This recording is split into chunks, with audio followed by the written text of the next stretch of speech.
For a successful technology, reality must take precedence over public relations.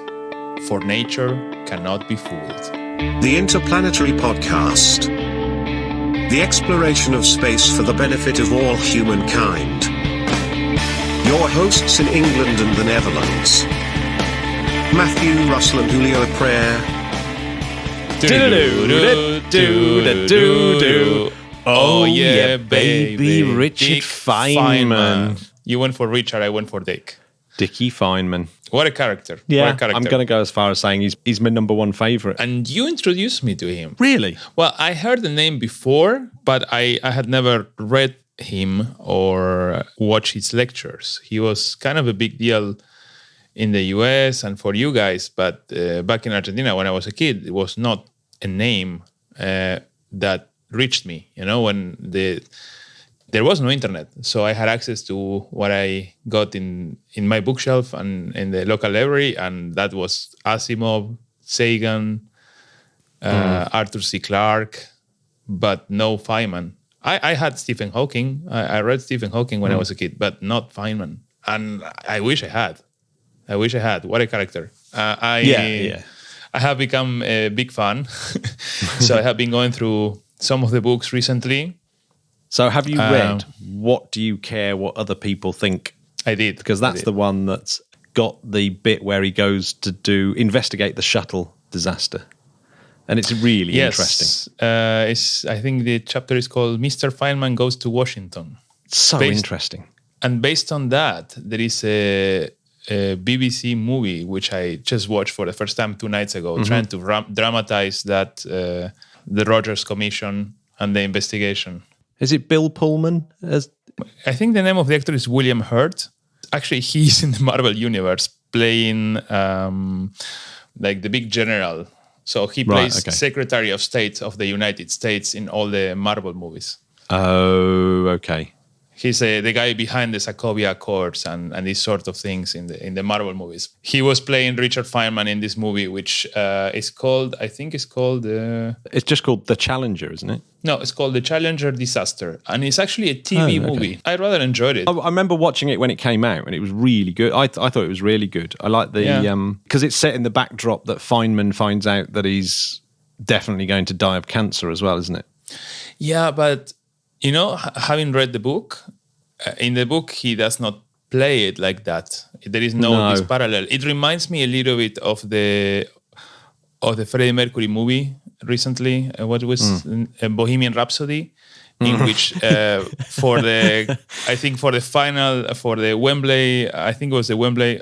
Yeah, for the Live Aid. For the Live Aid, they play it like he finds out that he has AIDS then, but in reality, it happened like 2 years after. So I think it's for drama purposes. They shifted some of the time. Also, in the movie, they make much more dramatic how he finds information. When in the book, it's like, the engineers gave it to me. Yeah. Oh no. I think The Challenger is probably more accurate a documentary than Bohemian Rhapsody, though. Yeah. Well, like I was saying, having read the book and knowing a little bit of how the investigation went, the movie took some liberties. This movie from 2013 took some liberties to make it a little bit more dramatic. The one document that came out of the Challenger disaster that Feynman wrote is the Appendix F, the personal observations of Richard Feynman. Yes, and I think that's must read for it. It is a must read, isn't it? It's like it's a must read for every space engineer. It's just homework. Go read it. It's only a few pages. It's actually entertaining, and I actually, you know what? I just read it 2 days ago, and I want to add it to the show notes. The thing that it goes into is this kind of huge discrepancy between management and the engineers about roughly how many times you'd have to fly the shuttle before it blows up. And no. It kind of is. What is the likelihood of failure of a certain component? Basically, he goes to the guys making the main engines and asks the engineers to engineers and management at that level to just give him the best estimate they can get on. I'll give you the first line. It says, it appears that there are enormous differences of opinion as to the probability of failure with loss of vehicle and human life. The estimates range from 1 in 100 to 1 in 100,000. And that's kind of what it's about, isn't it? It's like, why is there this massive lack of agreement between those two figures? It continues, the higher figures comes from working engineers and the very low figures from management. What are the causes and consequences of this lack of agreement? Since one part in 100,000 would imply that one could put a shuttle up each day for 300 years, expecting to lose only one, we could probably ask, what is the cause of management's fantastic faith in the machinery? Yeah, I mean, that kind of nails it, isn't it? What is the cause of management's fantastic faith in the machinery? So he goes to the engineers, and I think he gets different numbers, but we can get to like 1 in 200 of the shuttle main engines would fail, right? No, yeah. And then he goes, and of course, if you have different components with that, if one of them fails, the whole flight fails, you sort of have to multiply the probability. Right? Yeah, yeah. And normally you should calculate the reliability bottom up, component by component, until you reach the top. Mm-hmm. But from the top side, they were saying 1 in 100,000. I assume the reason was because this is manned or crewed, and well, I mean, but where is that coming from? What does it mean? Yeah.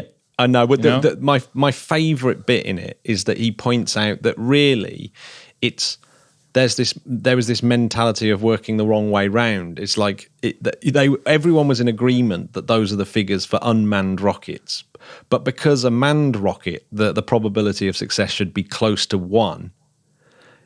It's like they were taking that to say it's the probability is close to 1 that it will be a success, rather than saying that's got nothing to do with it. That's the desired outcome, not the... does it mean it's close to 1 or that it ought to be close to 1? And of course, it's the fact that it's ought to be close to 1, not that it is close to 1. And it's just brilliant how he kind of points out how this kind of creep happens, where you go from... One of the examples was with the blades of the turbo pumps, in which you sometimes detect... cracks or fissures on the material, right? But when you design those blades, you do not design them for them to develop cracks in mind. That's not part of the design. But because they were flying and they would develop these cracks, but they would not fail, they would deem them safe enough. And then you would just replace them with time. But the moment you find a hairline, a crack there, he says, for me, that's a failure, right? Even if the mission is not lost, it's a failure of that component. And you were lucky that the mission went through, but you still have a failure. Because then what that turned is in a culture of, okay, because it didn't fail last time, it won't fail next time. But there is no guarantee of that.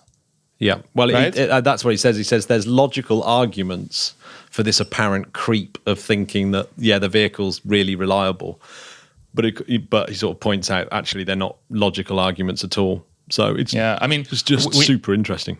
We know that the report pointed that the main cause of the accident was this the cold temperatures effects on the O-rings that connect two segments of the solid boosters. That's history by now. But this particular text that we're talking about goes into that part, also on the liquid fuel engine on the SSME, on the Space Shuttle main engine, but also on the avionics computers. That part is also quite entertaining to read. Or maybe entertaining for me.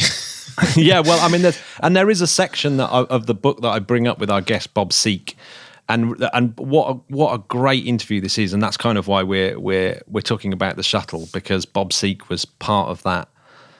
Well, was part of it. In fact, he actually, am I right in saying that he actually also was presented to this Rogers report and the committee?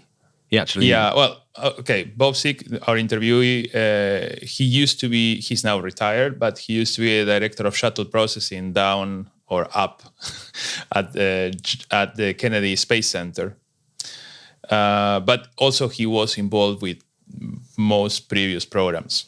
He was definitely involved with Apollo. He goes in detail over his career during the interview.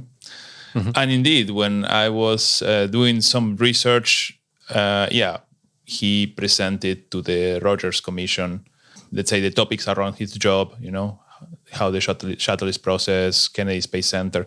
But that's normal. It's, how to say, you had an army of NASA employees and NASA experts explaining to the commission what was going on. But sometimes for me it's mind-blowing that then you have him presenting to Feynman and Neil Armstrong and Sally Ride, and you're just doing a presentation to them. To me, that's mind-blowing. I know. It's the people on the Rogers Commission are amazing. Neil Armstrong, Feynman, Sally Ride, this Donald Kutner, who was the person that kind of pointed. Well, Sally Ride also did, didn't she? She was the one that pointed to the O-ring. So Feynman, they kind of pushed Feynman in the right direction. But there's Chuck Yeager as well. Chuck Yeager was on that commission. Yes, but that Sally Ride was the informant in a way.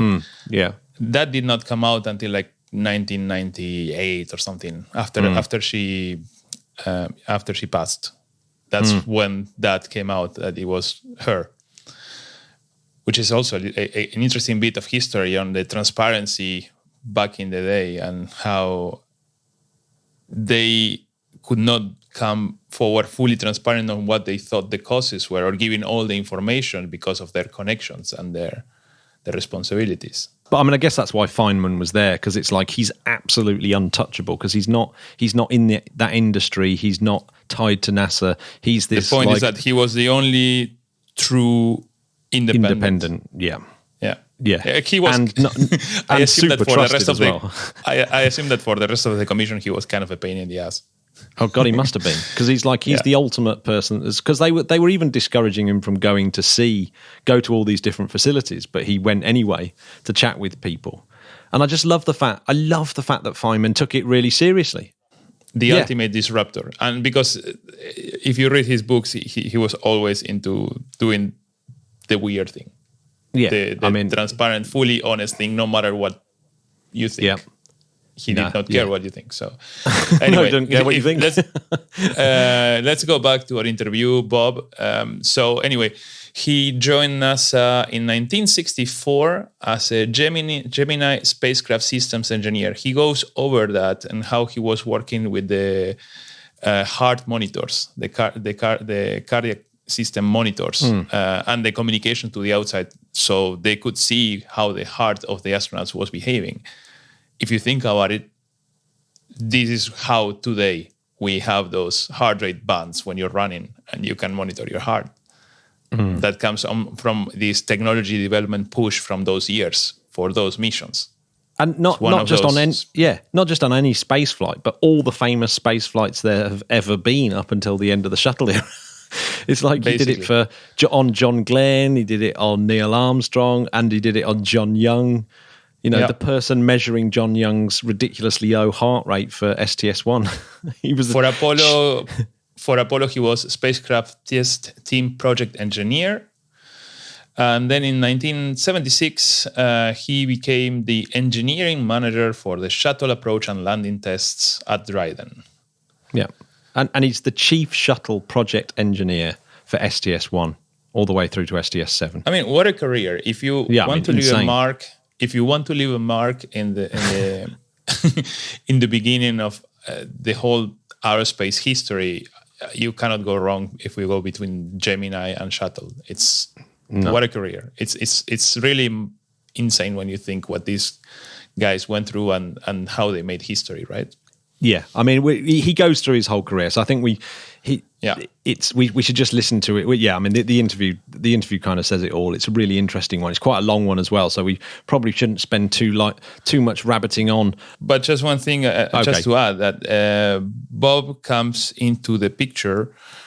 Well, he's one more of these colleagues from this club, like Dave Concannon and Kathy Sullivan, that we have in common. And when we did the interview to Dave Concannon, he mentioned how there was this guy that had like the breakfast club of the retired people of all these projects, and that he's the one that pointed him to Lee Solid, who then had the documents or for the trajectories where to find the rocket engines. Well, that guy is Bob Sieck. So we're getting all the picture together. We still need to get Solid. Oh yeah, Lee Solid would be a great guess. Yeah. Anyway, I've seen the interviews. Really cool. So tell us a little bit about Ariane 5.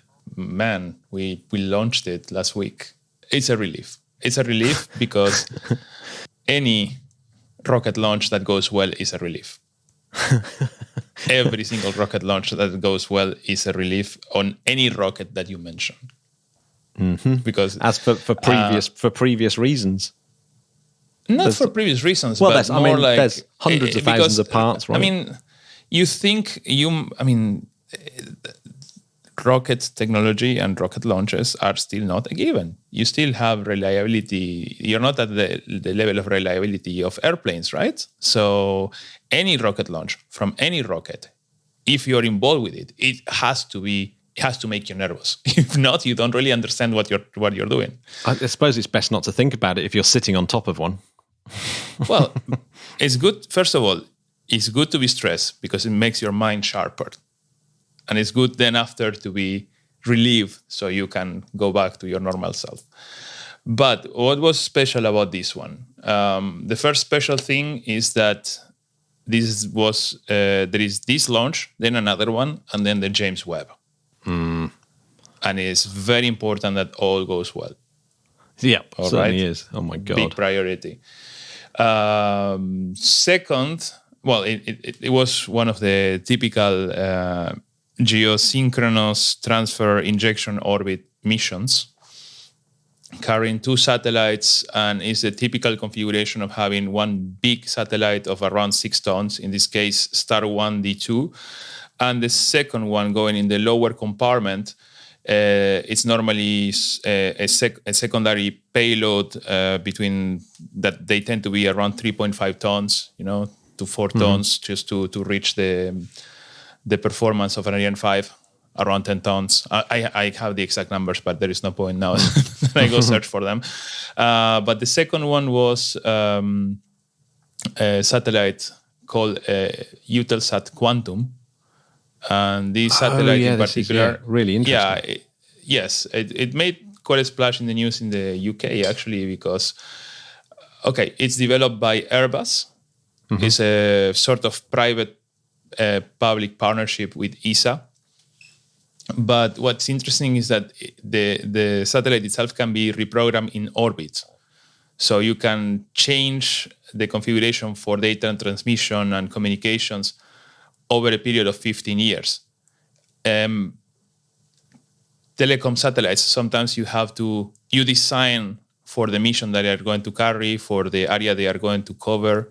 Mm-hmm. This one you can reprogram in case you want to use it for something else. So the claim is that this is the first commercially fully flexible software-defined satellite in the world. Yeah, I think I mentioned it at the start of the year as a sort of good one to look for, because I think it is interesting. It's obviously the way forward, isn't it? If you're going to send, hundreds of millions of pounds worth of equipment in, to have it flexible is pretty cool, isn't it? Yeah, it's important that it's a sort of way, it's a sort of reusability in orbit, right? Yeah. For instance, you can reprogram so that the beams can be redirected to move in almost real time to give information to passengers on a plane. Yeah. Well, yeah, that's ridiculous. Or you can also adjust it to deliver more data when demand surges in a certain region. And that's really impressive. I mean, they're impressive enough as it is, these things. Like I've seen actual satellites that haven't been flown, geosynchronous satellites haven't been flown. There's one in the Science Museum. And the kind of aerials, the K-band aerials that I have on them are sort of shaped in they look like they've got dents and damage to the actual aerials, but they're not. They've been shaped in a particular way to sort of focus on certain areas on the ground, and it's just like unbelievable pieces of technology that are actually amazing. Yeah, exactly. And I have to give props to your country, by the way, because the UK is leading in investment in this area. There's a reason why ESA has one of its centers, the one specialized on telecommunication in Harwell. Harwell, and then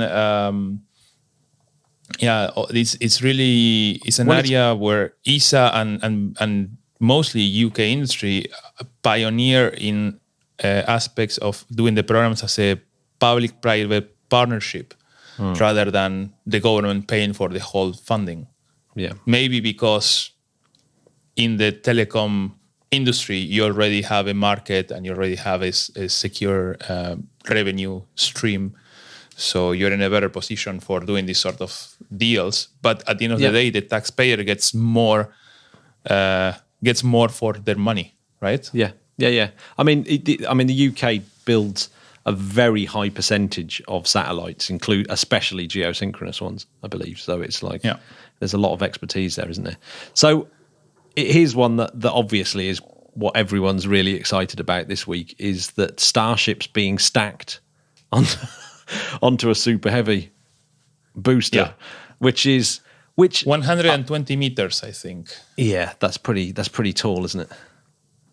Well, it seems to be the tallest yet assembled rocket in the world. Ever. Yeah, I saw some claims around today in Twitter. I understand everyone is very excited and everyone is following closely, but I read statements like, "This is the biggest, most powerful, tallest rocket ever flown." Well, it has not flown yet. I hope it flies. Right. I hope it goes well, but just wait a little bit before making these statements. Don't. I mean, it seems odd though, doesn't it? Because they don't really have full FAA approval, do they? Either. I'm sure they will get it. It's a matter of weeks. But pity we don't have Ken here today. Yeah. I mean, I look forward to see this thing fly. I remember. Oh my God! Yeah. I remember seeing the Falcon Heavy and how cool that was to see that. While doing the podcast, I think all the really exciting launches have been, Falcon Heavy, Falcon landings, and the Starship landing when it worked that first time. But this may be of an order of magnitude even more exciting if they pull it off. It will be an absolute phenomenon.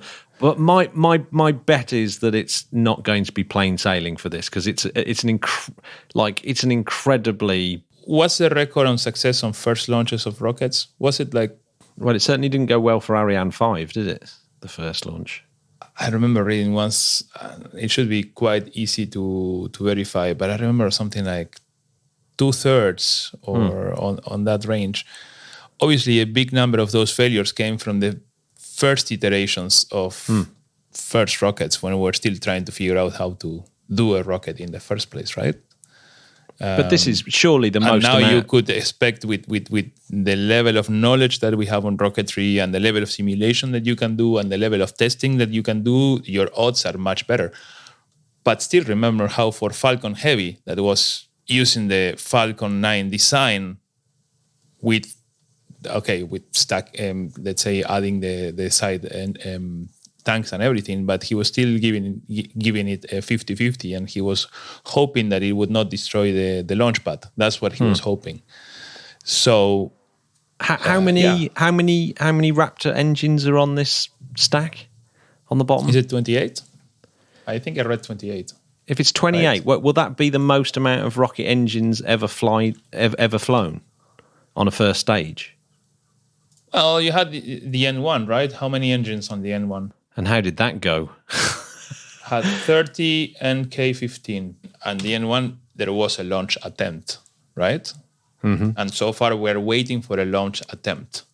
But we have to be realistic. You can claim tallest, most powerful ever flown after it flies. Yeah. Not before. Yeah. I mean, it's just very exciting, and we can wait. But just measure your words, hope for the best, but also account for the worst. Well, I mean, if we're going by the N1, we're talking about the nation that knew most about rocketry at the time. Really successful, and they launched it 4 times, and it failed 4 times. So it's like it's a very tricky thing to do. Times have changed in especially in electronics and avionics. We have gone light years ahead. Okay, maybe the hardware itself, the rocket engines and the rocket equation, that's not changed, but the avionics do. And trying to control this number of rockets, the rocket engines in the 70s, 60s and 70s compared to 2020s, we have come a long way in terms of computer power. Yeah. I mean, the N1 is almost a miracle that it flew quite well on a couple of the launches, actually. But basically, it's going to, if they actually get a chance to try this thing out soon, it's going to be very exciting. Anyway, Julio, shall we listen to the interview? And I love this interview, by the way. It's another one that we try to we want to keep our interview short, but I'm mesmerized. I don't want to stop it when I'm listening to we had him for about half an hour longer than we should have done, but he was just so willing to talk to us. He seemed to enjoy himself as well. Yeah, he was literally living history. I mean, amazing. Yeah. So, écoutez, the Interplanetary podcast, putting the back into space. We are joined on the podcast. I'm really, really lucky to have him on. Is Bob Sieck. Welcome to the podcast, Bob. Good to be here. It has to be said, looking at your resume, I don't really know where to start. So I think if I can ask you to just start right from the beginning, which is when you were a little kid, did you think that you would have anything to do with space? And if not, how did you end up, and where did you end up first, like dealing with space stuff? Probably a combination of things. I liked airplanes as a little kid, and going through high school, I got interested in technology at the time, and that was in the 50s, by the way. And I was an amateur radio operator, and that piqued my interest in electrical stuff. And I flew model airplanes, the little gasoline engine thing. So I said, okay, given that I graduate and move on and become an adult, I'm going to fly airplanes, and probably for the Air Force, because Dad had been career military and flew in Navy aviation during World War II and subsequently the Air Force. So I said, okay, I'm gonna be a pilot someday, but I'm really interested in engineering technology at the time, which at the time a chip was still something you carved off a block of wood. So I took electrical engineering in college, and while I was in college, the Russians launched Sputnik, and that really got my interest. And at the same time, my parents moved down to Florida on the East Coast, where they were trying to launch rockets, sometimes successfully. And so I kind of said, well, okay, when I graduate from college, I'm going to get involved in this missile and rocket business and hopefully live in this paradise of Central Florida, close to the ocean, and enjoy a career at the Cape, so to speak. So after I graduated with my degree in electrical engineering, there was no computer engineering at the time. There was no aerospace engineering. It was just electrical, basic electrics.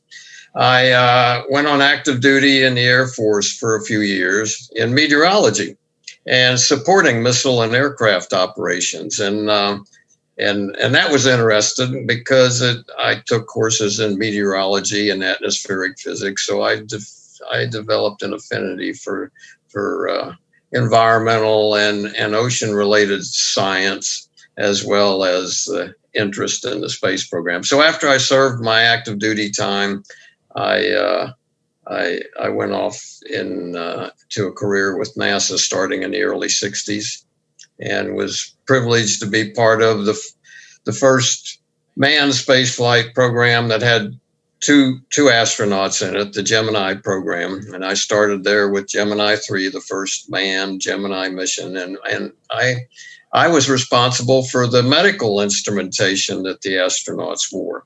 And not for the quality of the health of the astronaut, mind you, but that was the flight surgeons. But my responsibility was to get the signal from the astronaut's body through this crude telemetry system in the spacecraft and transmit it down to the blockhouse and mission control during the mission. So it was a lot of fun. Got to meet all the early astronauts and learn something about medical science and how technology could enhance that field in presenting data to doctors that can make informed decisions. So that was a good way to start, and I did that during Gemini. And as things go, I progressed up to be a launch team specialist for the Apollo program, like an engineering test conductor for all the tests we ran on the spacecraft specifically. And then at the end of Apollo, moved on to the shuttle program. I was responsible for all the procedures as an engineering manager for all of the tests that we ran at the Cape to prepare the shuttle for launch. And that led to being launch director for a number of missions, and finally retired as you know how it works. You gradually work your way up until it's a job that's not really any fun. I think they call that the Peter Principle. So when I retired after a long career, 35 going on 40 years, as the director of shuttle processing at the Kennedy Space Center, where I was responsible for the government and contractor workforce and the budgets and contracts and all that stuff, which is, stuff.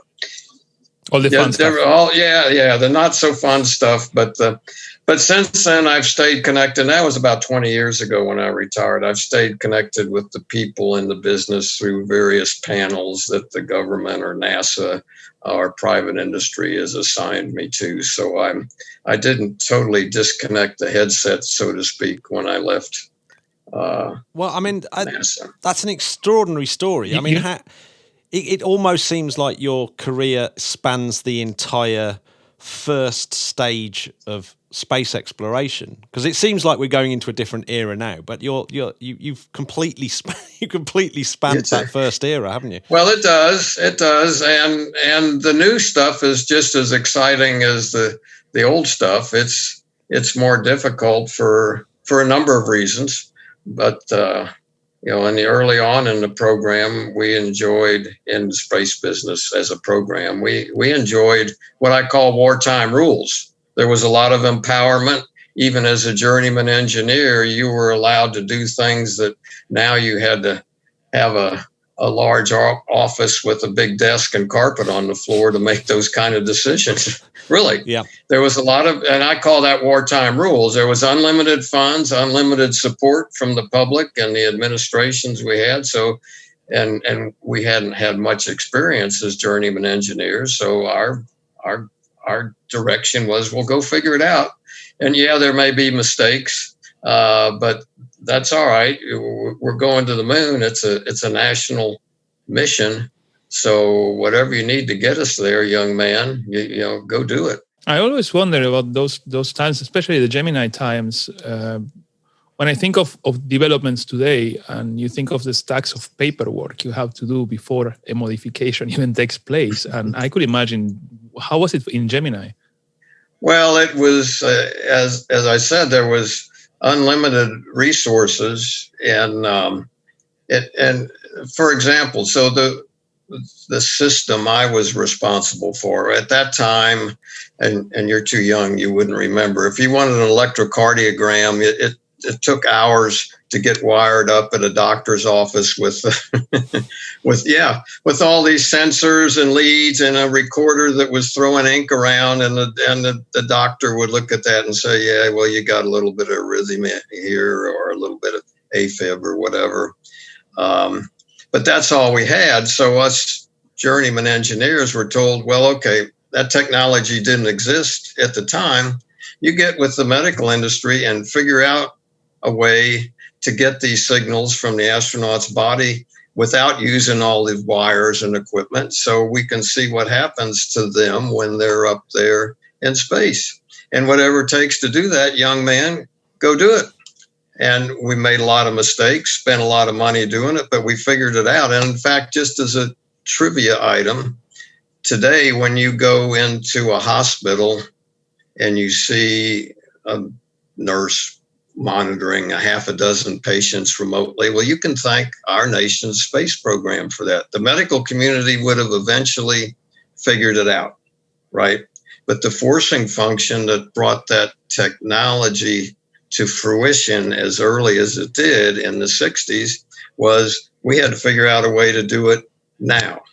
So get on with it. Whatever you need in the way of resources, young man, you go figure it out.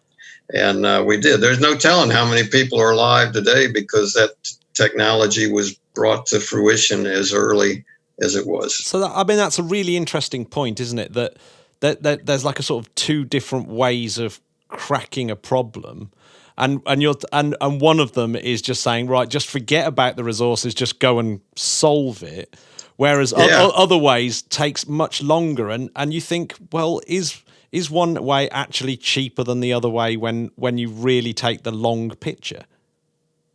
Sure. And another factor going for us, I'll put it that way, in the 60s was my perception as a guy getting old and probably cynical is we were less risk adverse as a society than we are today.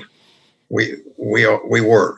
And if it took more money, if there were casualties, so to speak, along the way, we were willing to accept that risk. Well, now our society is not so much that way.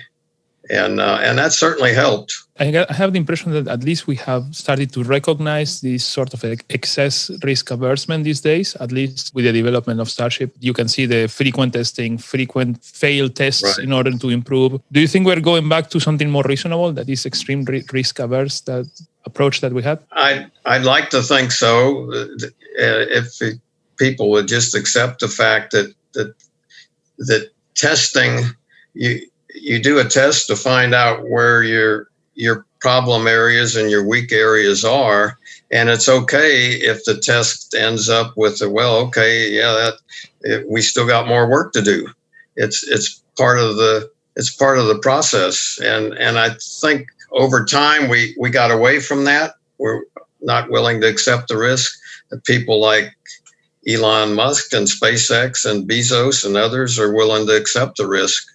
And they can better do that as privately owned companies, as opposed to the government being in charge and doing all the funding and that sort of thing.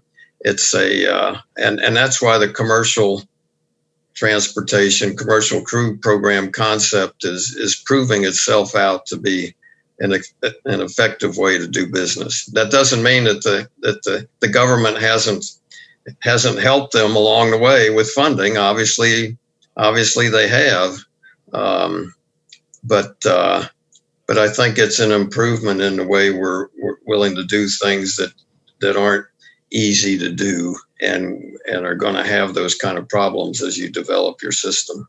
Indeed, but when you go back to the early days, as you mentioned, the government was willing to take more risks. I assume the main reason was as you said, the wartime rules in a way. Yeah, it was.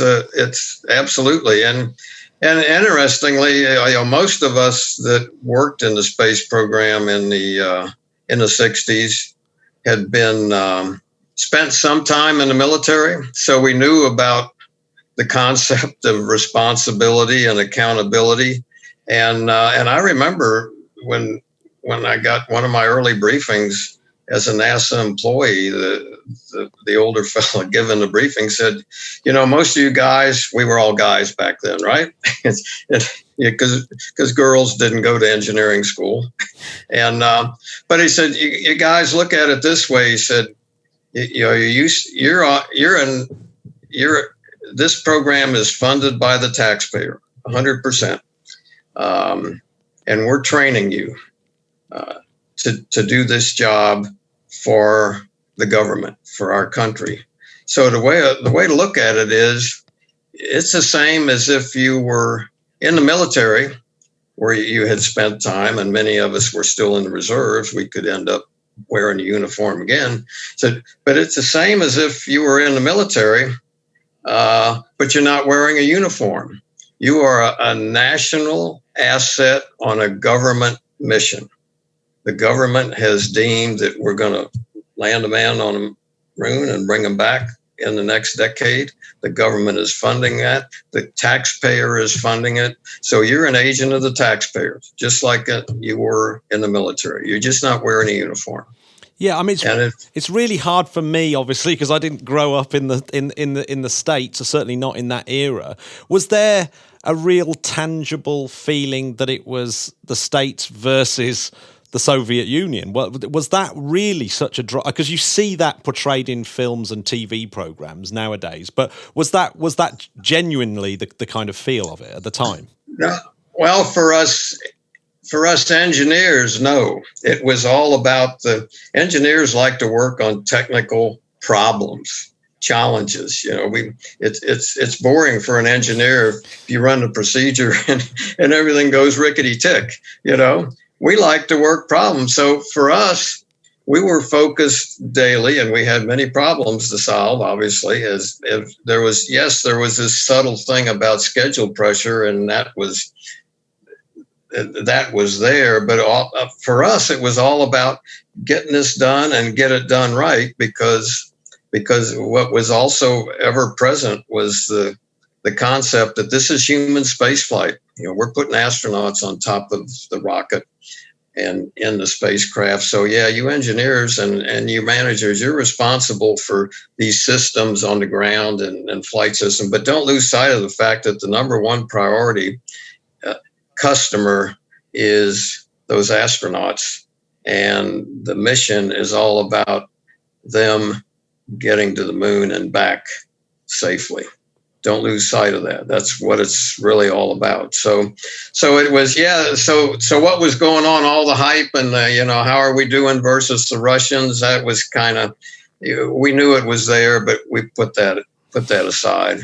Really, I want to go right back to the beginning where you said where you joined NASA. Was that from an advert, or did you see an opening and thought, I really want to work for NASA, or did you actually ever have dreams of becoming an astronaut? It wasn't the astronaut thing. It was more of I worked for a contractor for a few months after I went off active duty, but it was obvious then that, well, the contractor works for the government. NASA's running this program. NASA makes all of the major decisions. So, and they advertised in paper. This is back in the early '60s, where if you were a guy with an engineering degree, you didn't have to spend a lot of time looking for a job offer. They were there, and so it was an easy transition for me. Yeah, it wasn't, and NASA was new, so I was familiar with the government because I'd been in the Air Force. So there was no uncertainties.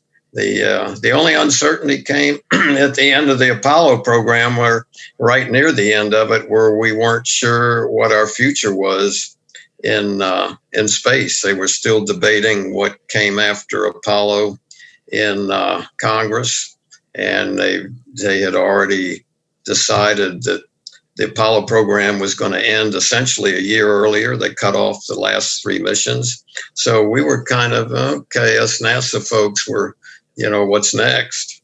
We enjoyed Apollo in Gemini, in my case, so much. We'd like to keep this going, keep the momentum going, and it was for a year or so there. It was there was a lot of trepidation, is what the future would be. Yeah. Was it exciting though? Because you presumably, obviously, the work hadn't ended on something like the Saturn V or the vehicles involved with it. I'm assuming that was a continual process of making them better and looking at faults that had happened before. But was it exciting to that when Apollo was finished that you had like this new, well, what turned out to be the Space Shuttle, I suppose? Was that exciting as an engineer because because that feels like a massive technological leap from one to the other? Well, it was, and from that aspect, it was exciting. When we were the Apollo, just as a reference back to Apollo, we had computers then, obviously crude by today's standards, and here comes Shuttle, and it involves technology that we hadn't been trained with. We had no experience on. We didn't learn about it in school. Think about it. I'm going back to the 50s when most of us got our engineering degrees, again, in the 50s, particularly for electronics, if you want. Electronics didn't exist. The transistor had just been invented when I graduated from college. So computers, chips, solid state devices, this sort of thing. No, most of us had to go back to school after Apollo, and we had this gap before we got the shuttle hardware going to learn what computers and technology had transpired while we were too busy working, putting people on the moon and getting them back. We did. We had to learn. And so that was exciting. And here comes this highly complex vehicle called the shuttle orbiter that had thousands of components that opened or closed or latched or unlatched or turned off and on, as opposed to a few hundred in the Apollo spacecraft. And it was exciting, but it was also not an easy road, so to speak, to get accustomed to computers and write the software and make sure that all that meshed with this very complex vehicle called the shuttle. I could imagine that when you have this sort of tenfold increase in complexity, you have to rework how you conduct your tests and on all the decision points, I would assume. Yeah, and we tried to get our stuff together, our ground equipment and our software and our procedures based on the technical data that was available from the shuttles, which were still being built. And so we built simulators to test the software and the hardware against. But when the actual hardware and software with the flight components started arriving, we found out that we didn't get it all right in our preparation. And that's why from the time we received the shuttle orbiter until we launched it for the first shuttle mission, it was a good 2 years.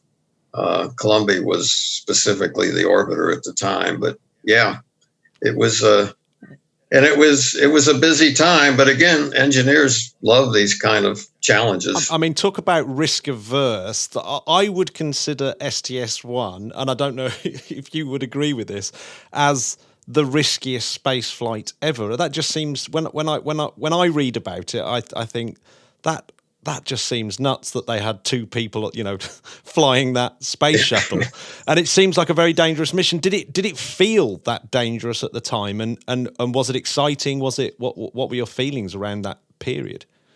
Well, yes, and it looked to us, those of us, of course, again, previous human space flight certifications of a rocket and a spacecraft system, you did a number of unmanned tests, and you usually found problems in those unmanned tests before you committed to put astronauts on the pointy end of the rocket. So this was, to me, was a big leap of faith. Now, as far as the astronauts being able to survive it on STS-1, they were pilots. They'd flown in high performance aircraft with ejection seats. So I said, well, okay, if things go to you know what below them, they've got a chance to get off of it. I think so their probability of surviving, to me, it was pretty good. But what us engineers worried about was, did the other engineers that developed this system, did they get it right on the drawing board? You know, think about the structural dynamics and that sort of thing. Will this thing hold together for that ride, that ascent ride into space, or coming back home?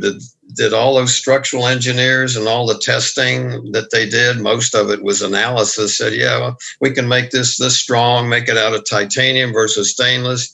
We'll put 3 segments in the solid rocket booster as opposed to just 1 or whatever. But that's all drawing board and test type of stuff until you put it all together and actually launch it. So I think we were probably more concerned whether this thing was really going to fly than whether Kripp or John Young are going to get back home okay. Really. Wow. Oh, you mentioned the gap between Apollo and the shuttle and the certain uncertainty around that time. I have been just by chance reading about that same era recently, and there were several possible configurations for the design of the shuttle. They were discussing, because of funding, the initial idea was to have the shuttle and the space station at the same time. There was even discussions of a sort of nuclear engine for propulsion. What were you personally during that time? What were your hopes after Apollo? If you could have been the one choosing, what was your mind? Did you want to go directly to Mars, for instance, or what was your personal preference? I wanted to go deeper into space to learn more about what's out there, and in so doing learn more about us and the future of our planet. I think having a system that'll continue to put people in low Earth orbit, that helps that to some degree. We learned a lot about us down here on Earth from 250 to 300 miles up there. And that's good. But I wanted to go further out. I'm one of these that believe we're not alone in this huge universe. There's other planets out there that have atmosphere, and I don't know what form of life they have, but it's more than just us on this rock called Earth. So let's go find out more about us and what else is out there. But you got to go further out there than we got. Hubble helped, obviously, and we've got the James Webb telescope coming that'll look further out. Yeah. And but that was my ultimate hope. As opposed to, not that there's anything routine about spaceflight, but just turning the crank, so to speak, and keeping astronauts in Earth orbit, which is good. And again, the more research we do up there, the better chance we have of improving the longevity of our planet. But I did then and still want to go further out. When you say go further out, where do you sit on this, where we should be spending the money? Because there's obviously an argument between human exploration and robotic exploration. And for me, I always think, well, robotic exploration is clearly way more cost effective as a way of going out, like you say, into deeper space and finding out more about humans and our place in the universe. So where do you sit with that? Do you follow the robotic missions as much as the human spaceflight stuff? Where does your loyalty lie with that element? I think I think they have to complement one another. The robotic missions should be, for a number of reasons, used to develop the technology to get out there and bring things back, and they're necessary. But I still believe that you can only do so much with human-made computers and robotics. I still consider, not for me individually, but the best computer, particularly a computer that can do its own reasoning and discrimination, is the one between people's ears, really. And in fact, I go back to Apollo, and there was a debate, as engineers do, how much computerization, automation are we going to put in the spacecraft that we're going to send to the guys to the moon and bring them back. And ultimately, if you look at what we did with onboard computers back then, we used them to take data. Again, this is my view of it. We took data and turned it into information and gave that information to the flight crew and the flight team, and they made the decision using this computer as to what would happen next, as opposed to thinking we're smart enough to put it all in this little black box and let it do its thing, so to speak. Well, I look at it the same way for space exploration in the future. This is still the best discriminator. And one of my favorite overused phrases when I talk to kids who have all this tremendous electronics that I don't know how to use, right? I tell them that, and that's all good, and you can get data out of that, but there's a difference between data and information. So don't forget how to Google your brain. Yeah. Really. Yeah, I know that you obviously were part of the commission that Richard Feynman was involved with, and there's a section in his book that always makes me laugh a little bit about the space shuttle having this ability for the pilots end up dropping the landing gear for no reason other than it was something for them to do.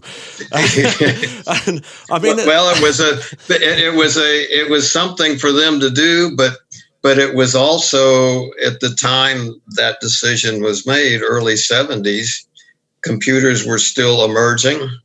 And I remember the discussion in the design review that it was a trade-off, just not to bore you with the details of that, but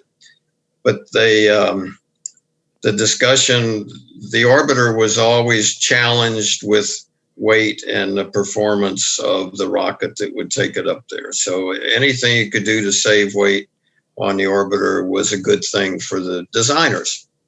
And so the designers in the design of the landing gear said, well, we can save you this many pounds of weight if you don't give the crew the ability to retract the landing gear.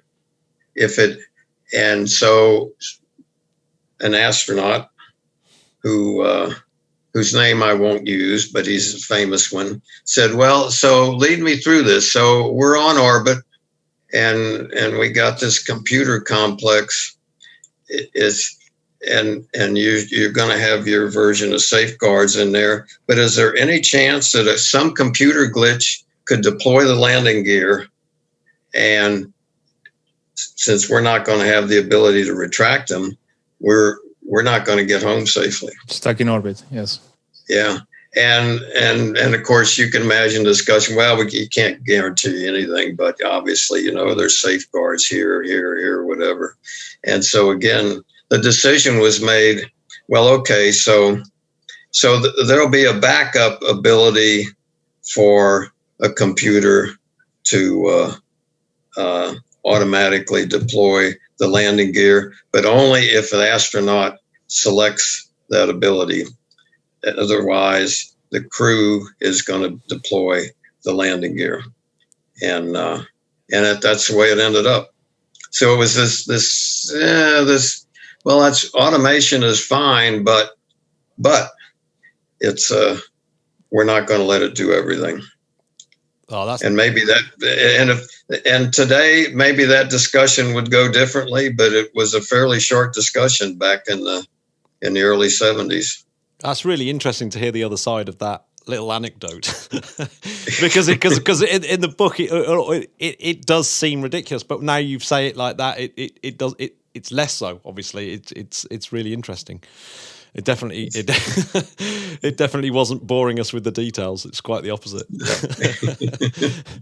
No. Yeah, you were there from the very first shuttle launch up to which mission?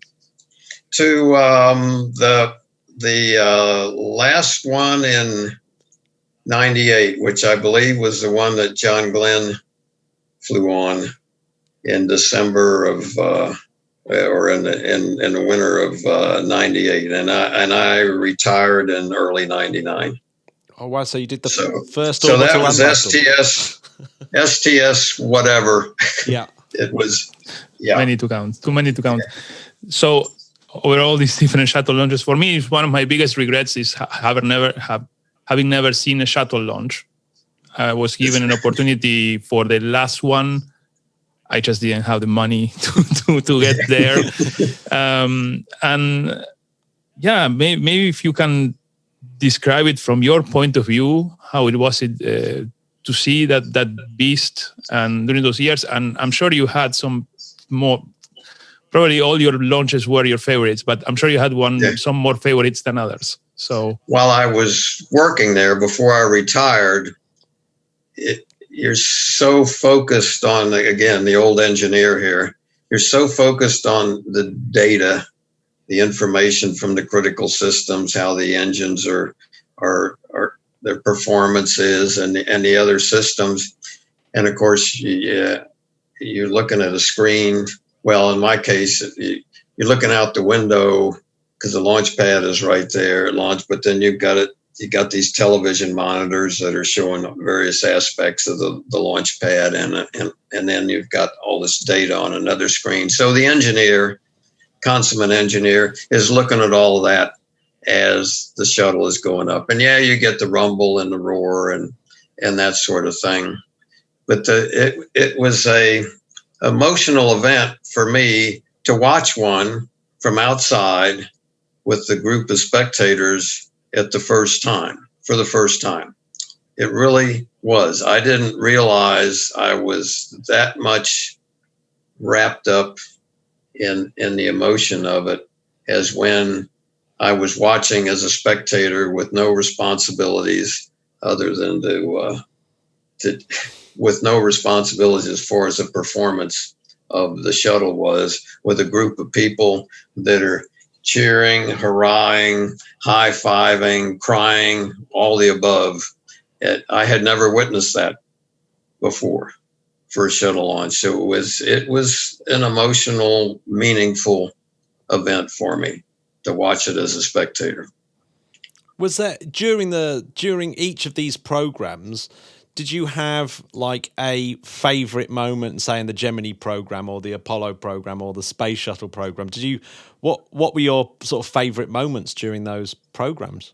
Yeah, it's hard to put one above the other. For Gemini, it was the first time I was on the launch team in the blockhouse and gave a go for launch for the medical instrumentation. So I'm sitting at a console. I've got a flight surgeon on each side of me. I'm responsible for the data, for them getting the data. Of course, they're responsible to say, what the health of the astronaut is. But, and I'm worried that something will go wrong with the instrumentation system, and I'll have to raise the flag that, biomed is no go. Now the flight surgeons can overrule that and say, well, we don't need the data, but chances are they're going to say, no, we got to stand down and fix this. We're getting no information at all from the pilot, Wally Schirra or Gus Grissom or whatever. We got to go fix this. And I was concerned that my system would be the one to hold up the launch. And at that time, let's see, that's 1960. So I'm all of 26 years old, still a newbie, and really don't know a whole lot, a lot of responsibility. and it's so I remember that.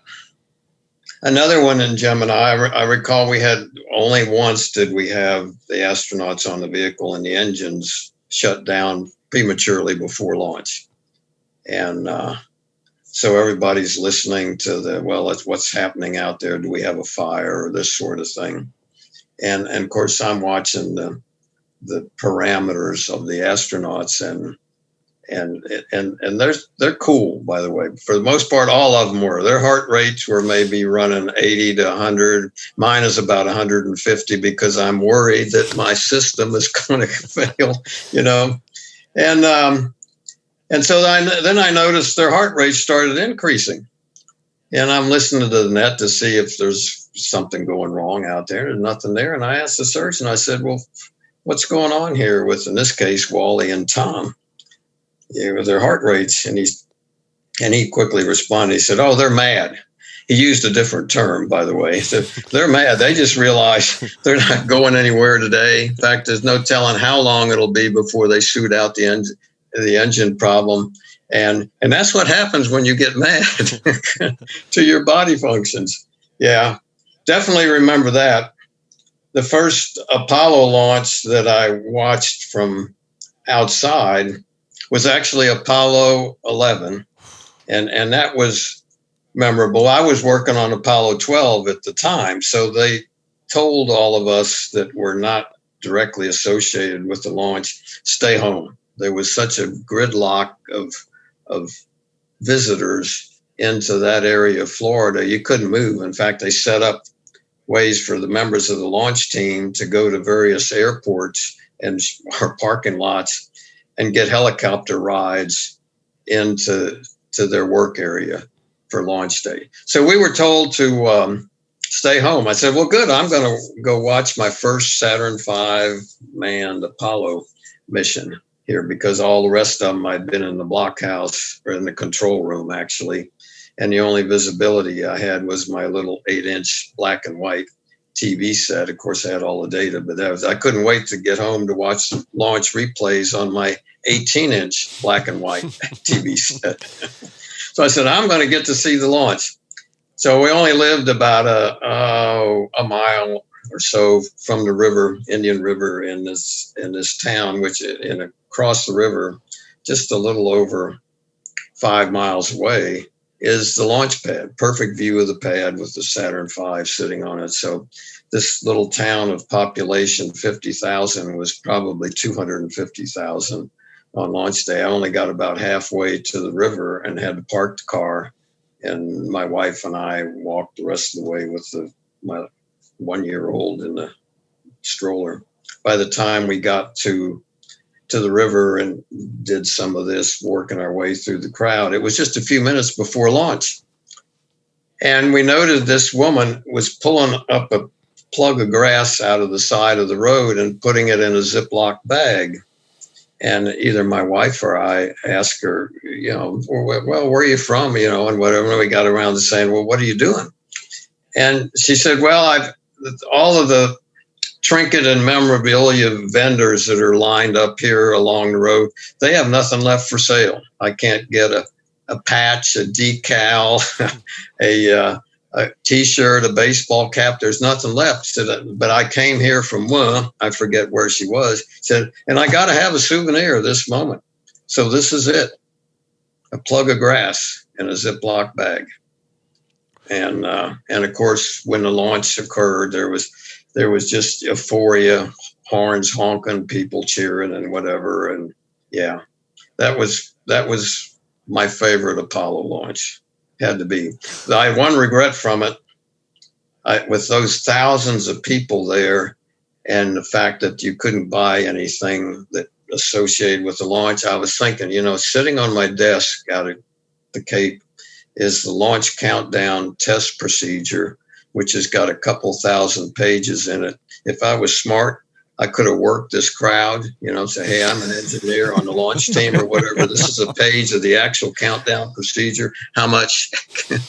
I could have sent one of my kids to college for maybe a month or two for what I would earn. But anyway, a story. But it was still my favorite launch. And of course, for shuttle, probably as the first shuttle launch was, because I was in charge of the procedures, so I was in the control room. We were told to hold our emotions by the launch director at the time.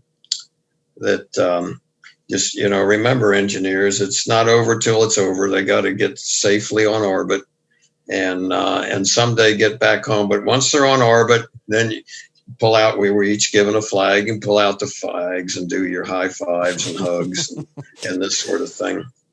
But when it launched, the first attempt that we scrubbed because of a computer glitch, not surprising, right? And so when it actually launched, there was this brief hoorah in the control room, and then we all shut up. We remembered our training discipline from the launch director. So we were quiet, and then 2 minutes later, the solid rocket boosters cut off, and there was another hurrah, and then, no, not yet, hush up. There was another one when the engines cut off. Not yet. They're still not in orbit. And then when the tank separated and they fired the maneuvering engines, and then the launch director stood up and said, "Okay, go to it, gang." Yeah, that was probably one of the two favorites. The other one for shuttle was return to flight after Challenger. I had been launch director for a couple of years prior to Challenger, but not for the Challenger X. I had then transitioned to the management job at the time of Challenger. And during the downtime at the Challenger, after the Challenger tragedy, I successfully lobbied to go back to being launch director, which I felt was my strongest suit, what I could contribute the most to return to flight. And thankfully, my bosses further up the organization chart agreed. So I went back to being launch director for return to flight. And that went well, obviously. So that was satisfying to help rebuild the team and get the confidence going again that we can do this again in spite of the tragedy. Was there a massive change in the way that business was done at after Challenger in terms of I think culture? That culture-wise, it's I think it's mixed. The hands-on workers, in my perception, never took for granted the importance of their work and the fact that it had to be done well. So there was this indictment, as it were, of NASA and the contractors in general. I don't think that's fair, particularly because the hands-on workers never considered what they did just a job. Again, and I knew a number of them and knew them personally, and no, to them it was a you bet your butt business that they were in. It wasn't just a punch in and punch out job. There was the culture change from management, I think, was more so and more needed, as opposed to in the past it was, well, we didn't have a problem with this on the last flight, so it should be okay. We think our procedures are mature. We'd had 25 missions prior to that, and our criteria for saying this vehicle is really ready to go seemed to assure that we didn't launch something that shouldn't be launched. So I think there was complacency there, and that needed to turn around. That culture did. And it also became, there was the overreactive part where we now brought in more oversight, which to me fuzzed the responsibility that we'd enjoyed. Say, hey, you're responsible. If you don't like this, you raise your hand, whether you're a boss or a journeyman engineer or whatever, or technician, whatever your job is, you're empowered with this. If you get it wrong, bad things will happen. Now, if you've got so many people sharing the responsibility for the same task or same decision, to me, that fuzzes the responsibility. And that to me is overreaction and counterproductive. Yeah, because you don't want the engineer to sort of look up and say, "Well, you signed it off." You signed it too, so yeah, you don't want that. No. Yeah, so that's a strange thing when that creeps in, because you would have thought, is that something that remained at NASA, or is that something that people also spotted and thought there's too much oversight and too much of that? Well, I think it is. I think it's one of the reasons that the NASA run space launch system is not yet ready to go, even though it uses technology from the shuttle era. And in the meantime, the SpaceX and the others are using the commercial concept, which is limited oversight.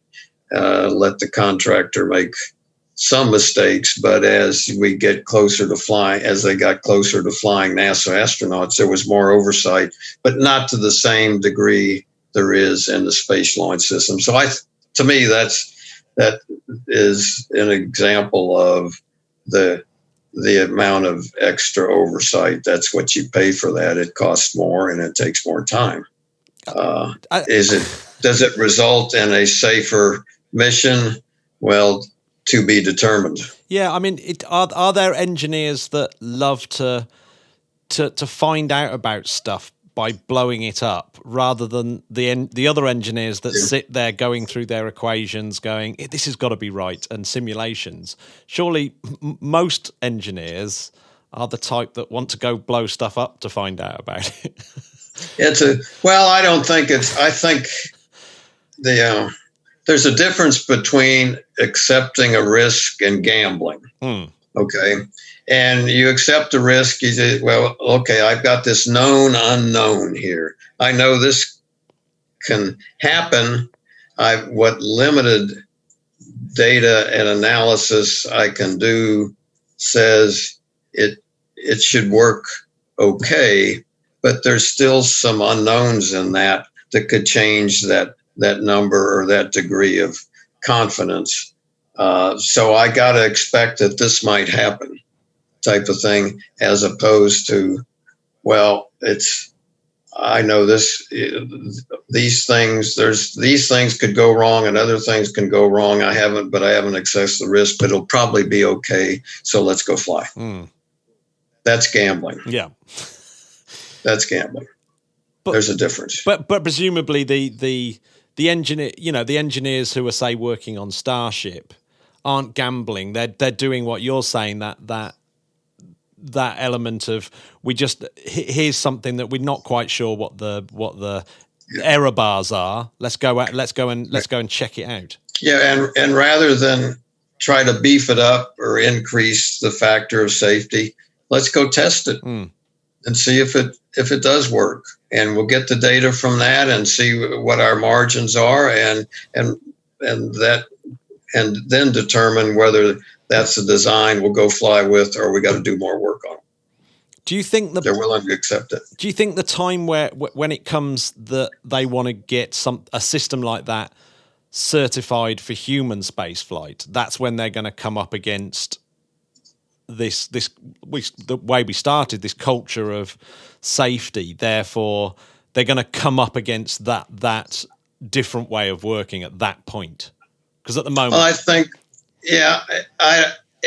I think the short answer is yes. But how much of a resistance or pushback there'll be, I think it'll a big factor in that'll be how well they did in their prior testing, and again, the number of successful processes and flights that they were able to repeat and demonstrate will be a big factor in that. An example, and this hopefully is not too technical, but the SpaceX is their concept for human space flight launch pad operations is to put the crew on board and then tank the vehicle. Unheard of in previous human space flights. But you look at the repeatability of their ability to safely tank the vehicle in a short amount of time, and their visibility into catching leaks if they occur, and safety procedures have well been demonstrated.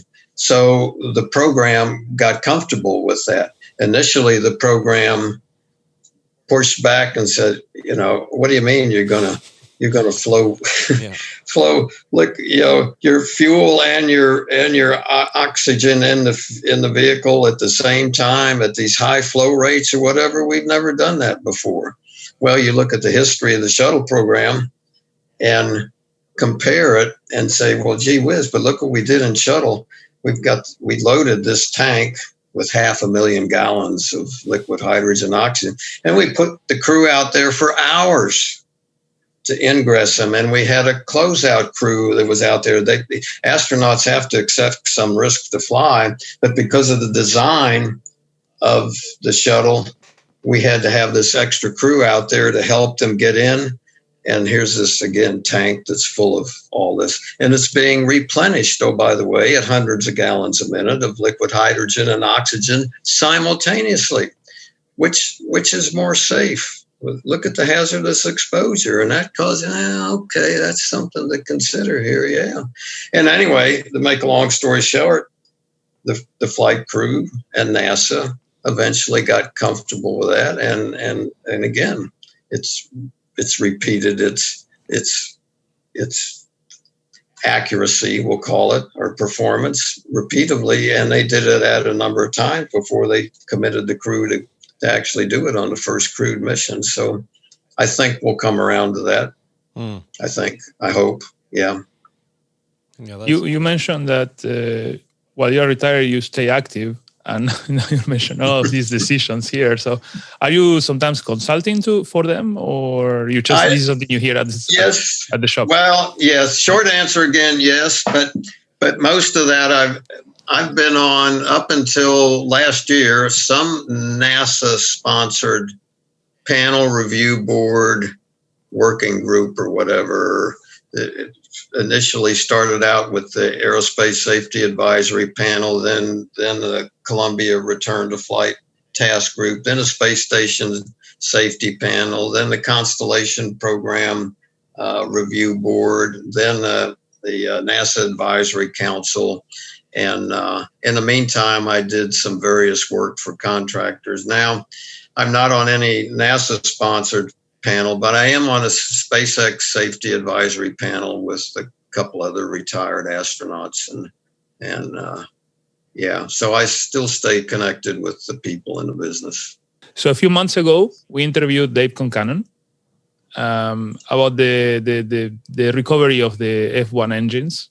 Right. He mentioned your name. He mentioned that you helped him, and I was wondering, what are your recollections of that, and what role you played in it?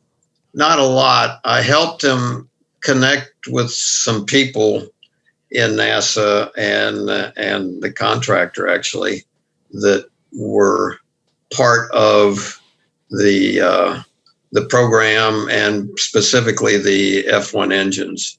And fortunately, in one case, locally, there's a fellow that I worked with for years, Lee Salad, who was in charge of the second stage Saturn and the F1 engine development, and longtime friend, lives in the area.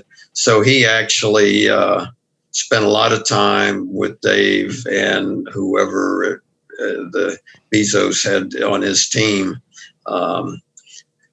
mainly from the standpoint of identifying the engines that were in that debris field that is hundreds of miles downrange from the Cape, and which engines to look for. But mainly, and some of the people that were in flight planning in Houston. But personally, other than getting that contact for Dave, getting those people together, other than a few opinions I occasionally gave him on the way the work went, down here, and who to approach, and and who not to. That was just about my participation. Yeah, but I'm glad I cheered him on in his endeavor to do what he did, and I'm sure he. In fact, I'd like to. If his story, I never spent a lot of time with Dave about his story of working with his boss.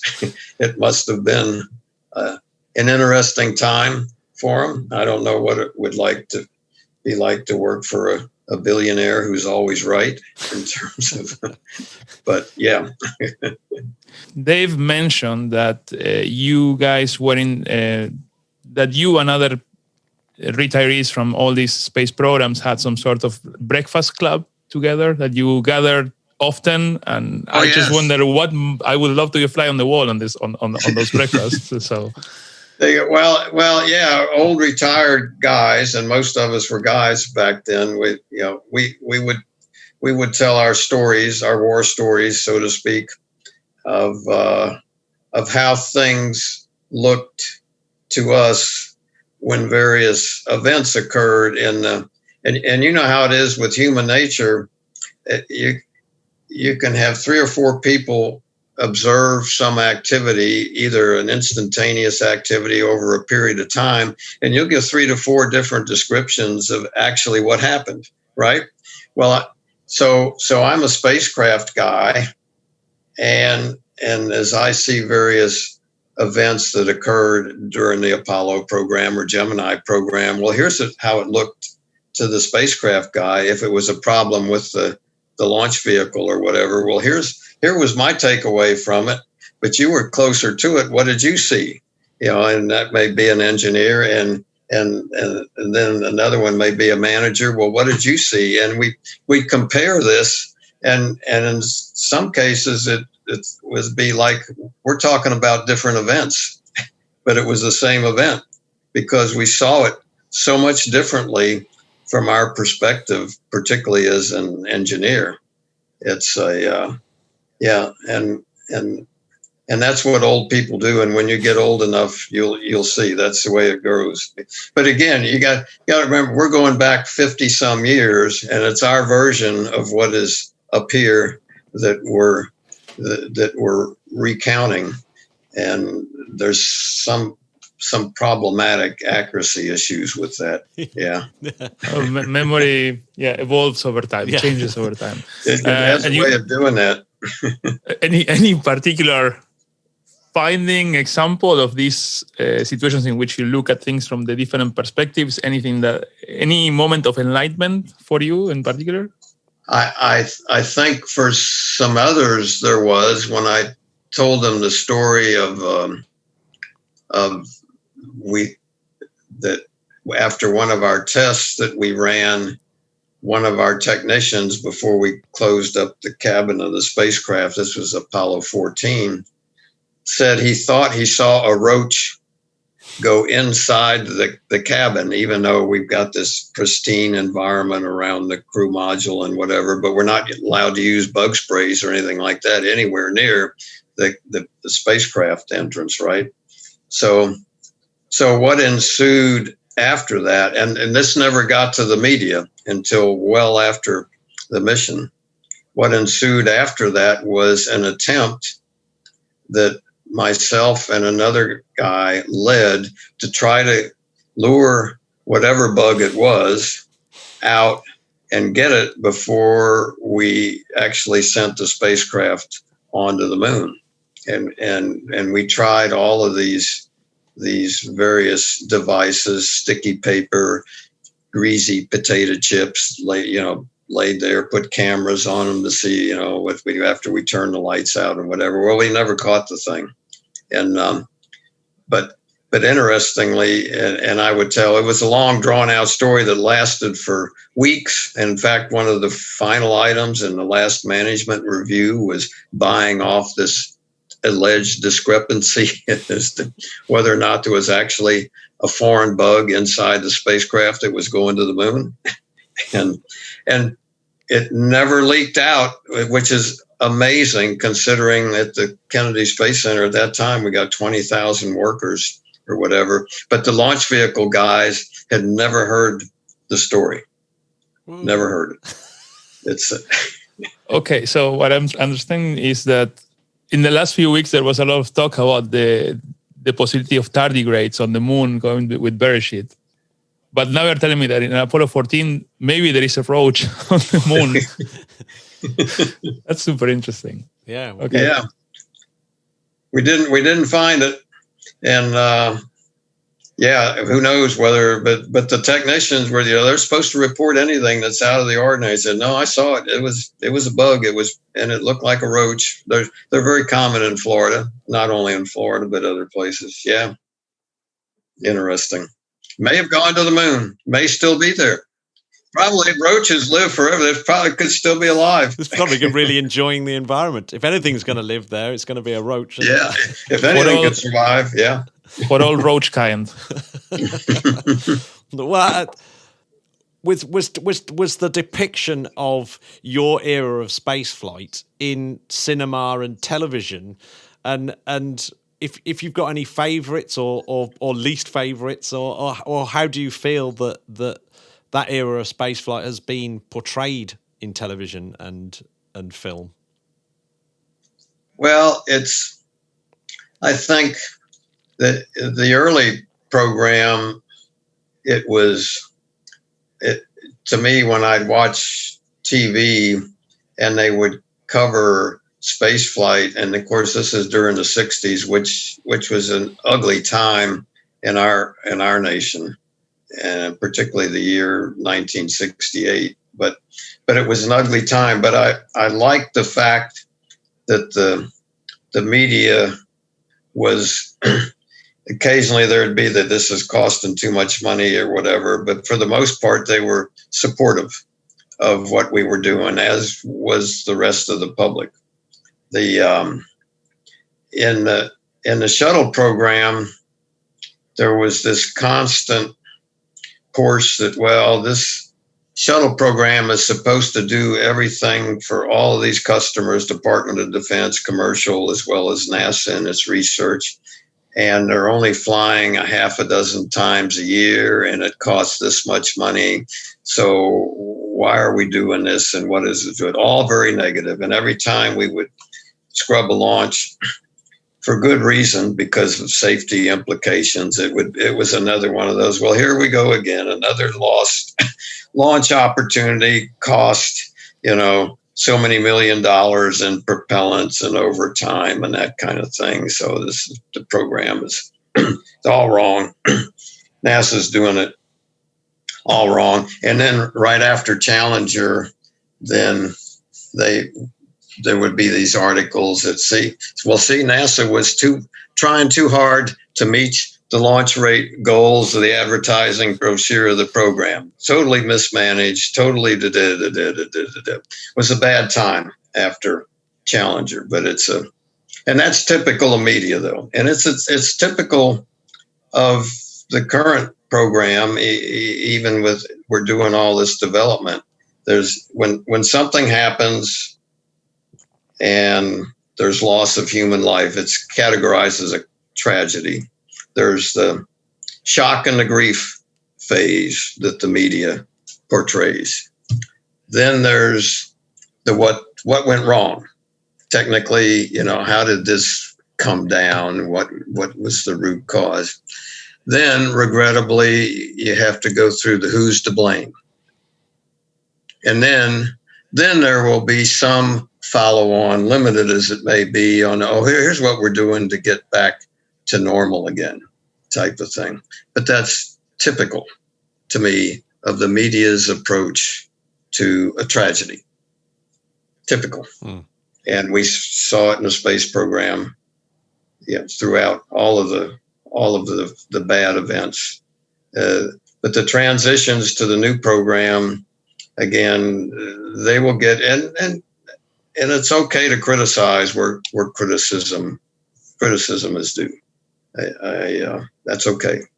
It's fine, but get the facts and get it said and move on.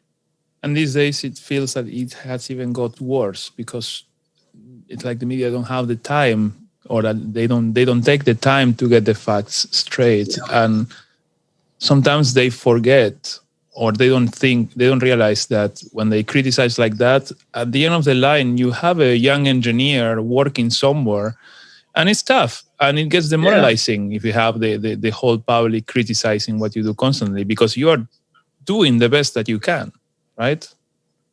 It's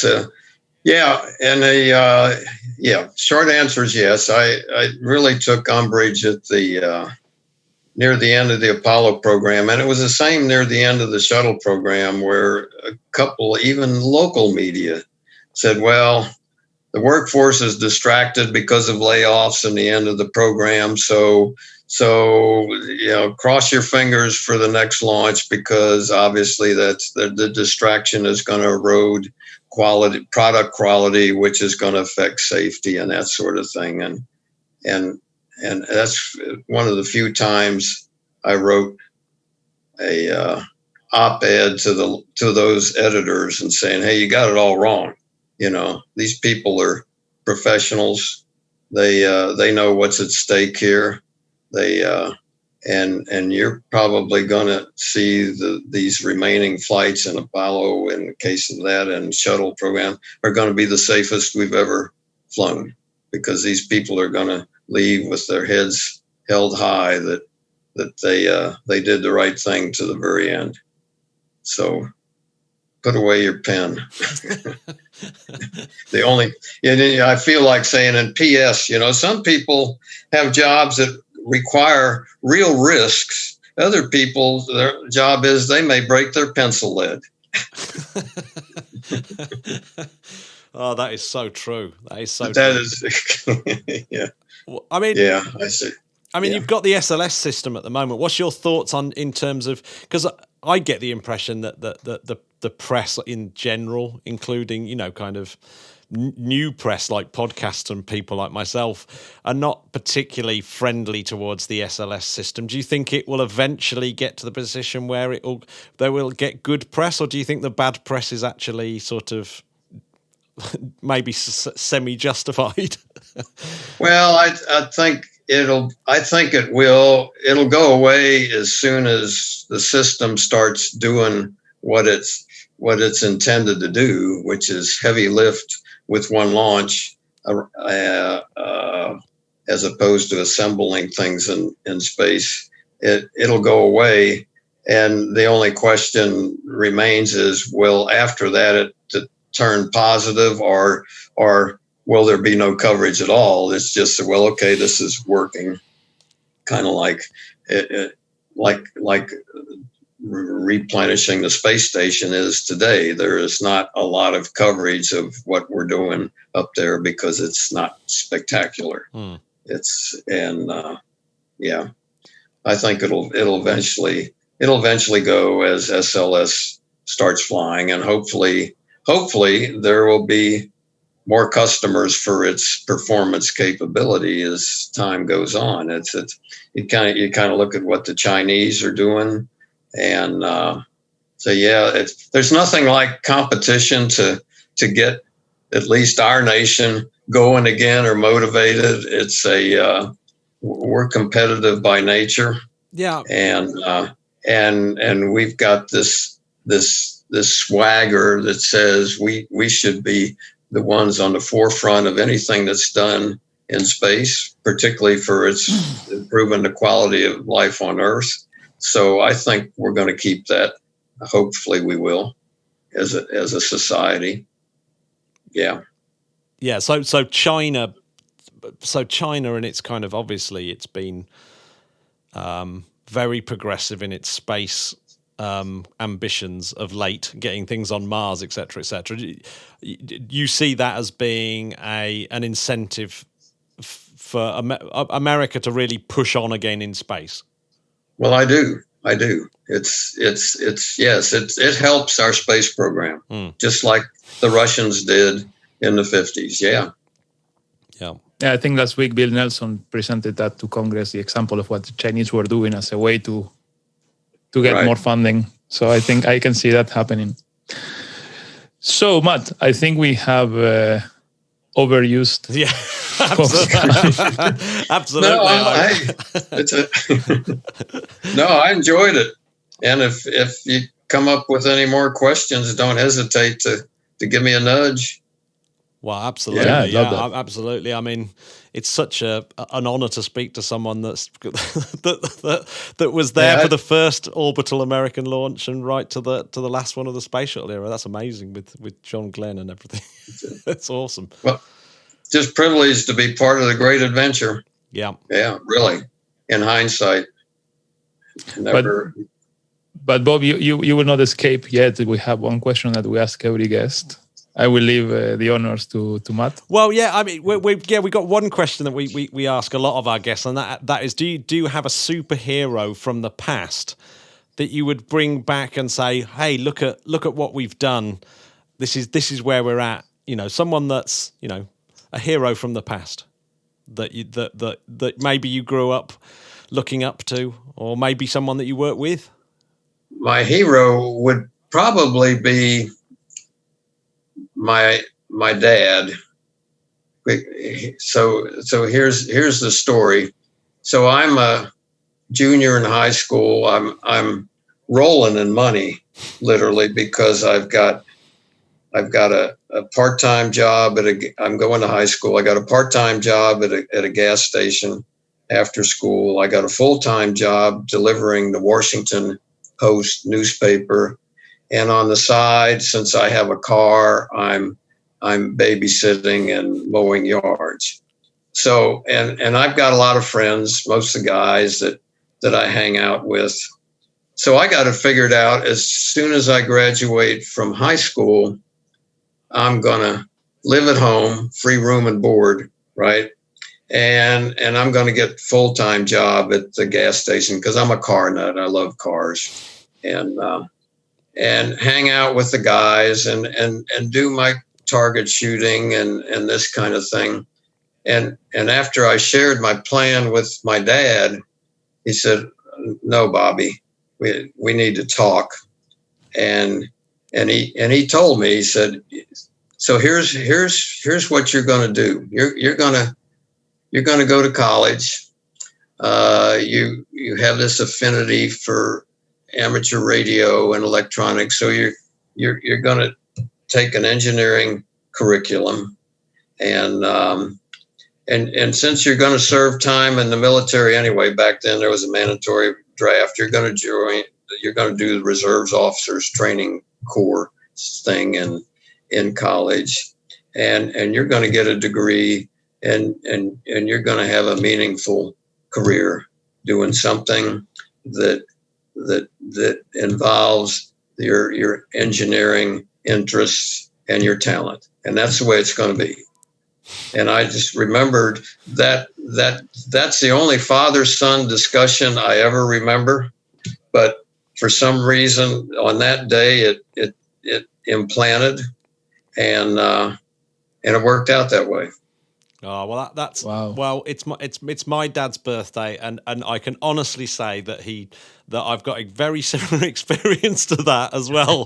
And yeah, so and it is funny, isn't it, that just the odd thing that your dad says to you sticks in your mind and you can remember it as clear as day. Yeah, it's amazing. Yeah, so that's a great story. And that's early 50s. That's 70 some years ago. Yeah. Wow. Yeah. Yeah. It's still right there. Yeah. Part of the show collects space music, right? And right. I was wondering if there is any particular song that it's your favorite when it comes to space. Well, it's hard to say whether it's Aquarius or the theme from, I think it's 2001. One of those two. Oh, it's amazing. Probably Aquarius. Aquarius goes back to, but the theme from 2001 is more current. It's a toss of the coin between those two. I've got them both somewhere. When you watched something like did you watch 2001 at the time, and did you think did it look like the space, our journey into space was going to be like Arthur C. Clarke's vision for it? Well, I don't know that I said, well, that's really credible. It could happen. But I like the fact that it made me think of the possibilities of what's out there and what could be done. Not maybe that specifically, but it caused this to turn on and say, well, yeah, could that really, yeah, or something like that, maybe, yeah. Yeah, it made me think. That's why I remember it. And as you sit there, do you think that, are you a little bit disappointed about where we are in space exploration now? Because I mean, I know I am, in terms of a child of the 70s, but yeah, I am. I think we wasted some decades that we could be further along. We could be doing things at least 10 years ago, maybe more, that we're just starting to do now. Okay, well, Bob, thank you again for your precious time. Okay, well, I look forward to seeing you in person. Enjoy it, guys. Yeah. Any other time, it's like say if another time. Careful what you offer, because I get the feeling we will ask you again. Oh yeah, if we do like a special subject where we know that you've got the inside track on it, well, yeah, I'd absolutely love to have you on. Sure, absolutely brilliant. Sure, I really enjoyed this. Anytime. Thank you very much. Okay, guys, thanks for what you're doing. Take care. The Interplanetary Podcast is alive! Well done for getting Bob on the show, because I think that's, one of my favourite interviews, because it's just someone who's been there, done it, saw the whole of the first part of the space. I always enjoy hearing it from those that witnessed it. Yeah. I mean, he literally witnessed the whole thing. I mean, he was there. He was there making not history. Only witness, but was part of it. Was an actor in it. Yeah, exactly. Yeah, no, absolutely. Still, the story of the Apollo procedure manuals, and that he had them in the office, and he could have sold them as trinkets. Yeah, so good. I mean, that's genius. I don't know if I could think of those things if I was in that situation. And it's hard to see how things will be seen by history, but yeah, the moon landings, that's so obviously a pivotal human historic moment, right? Yeah, and you could say that he was sort of lucky to be able to watch Apollo, the Saturn V with Apollo 11 go up, because if you're in the control room, you are in your console and you're looking at those parameters. You are not looking outside. Oh God, no! So it's sort of cooler that he got to see it this way. Yeah, no, absolutely. Right, Julio, let's wrap this up. It's if anyone wants to go to see the show notes, because we've got some interesting links in there, including Feynman's bit of the Rogers Commission, because it's very interesting. It is literally a must read. And it's really short. It's really short and to the point. And fantastically written. Like Feynman knows how to talk and to present. He's absolutely amazing. So where should people go for the show notes, Julio? Well, they should go to interplanetary.org.uk. Correct. And if you want to become a patron, join us on Discord, then it is www.patreon.com/interplanetary. Now, and if you want to join the Discord and you can't afford, then just email me and we can see what we can do, because we do like people popping in and giving their pennies worth. But so yes, don't feel that you have to go to Patreon, but it'd be great to see you there anyway. Julio, what are you doing this week? This week, I'm this close to starting my summer holidays. Oh, this close. Middle of the week. I have a few meetings until Wednesday. Someday I hope I can talk about them freely, but that will be in a few months. And then, then I take a few weeks off, a much needed few weeks off. Oh, excellent. Yeah. Yes, you definitely need a few weeks off. I too I've got a week of marking, a couple of festival things, and then I'm on holiday too. It's going to be amazing. You should come over. Little trip to the Netherlands. Oh yes, that could be quite a good little flight. I think the line of sunshine. Yes. Oh, absolutely. Land of sunshine and dams, and pancakes. Warm. Yeah, and jungles and tall mountains. Oh yes, absolutely. Yeah. Right. No, it's a good place to go on holiday. The old the Netherlands, though. I like it. If you like cycling, it's probably one of the best countries to go on holidays. Yeah. No, I'm not. I'm actually not joking. All these, I don't know how many kilometers of dedicated bike lanes they have, and you can get to places that with a car you completely miss out. All the all the nature that you can get into with the bike. It's I highly recommend it. There is Julio's tourism announcement for the Netherlands. Right, that's it. I've got to go, Julio. I'm running out of time. Bye-bye, Spot Cats. Bye-bye.